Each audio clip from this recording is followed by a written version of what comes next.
నమస్తే అన్న. చెప్పండి అన్న. మీరు ఎవరి కోసం వచ్చారన్న? సునీల్ గురించి అన్న. ఎందుకని?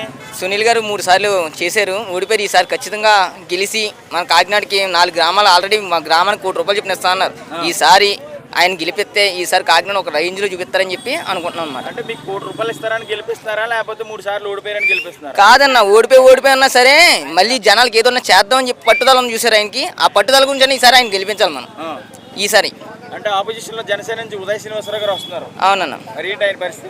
ఆయన ఇప్పుడు వచ్చి అయితే ఎవరికి తెలియదు కదన్న. ఉదయ్ శ్రీనివాస్ గారు అంటే సునీల్ గారు మనకి 15 సంవత్సరాలు బట్టి చూస్తున్నాం. ఆయన ప్రజారాజ్యంలో చూస్తాం, వైఎస్ఆర్లో చూస్తాం, టీడీపీ మళ్ళీ ఆయన ఎన్నిసార్లు ఓడిపోయినా సరే మళ్ళీ నెగ్గుదామని చెప్పి అనుకున్నారు కాబట్టి జనాలకి ఏదైనా చేద్దాం అనుకుంటున్నారు కాబట్టి ఈసారి ఖచ్చితంగా వస్తారనుకుంటున్నాం. అంటే సునీల్ గారు ఊరికే పార్టీలు మారుతారో అంటున్నారు. మరి లేదన్న, ఊరికే పార్టీలు మారడానికి కానీ జనాలకు మంచి ఏ పార్టీ వస్తే జనాలు చేద్దామని చెప్పి అనుకున్నారు. ఆయన డబ్బు గురించి అయితే రాతలేదు పార్టీలకి.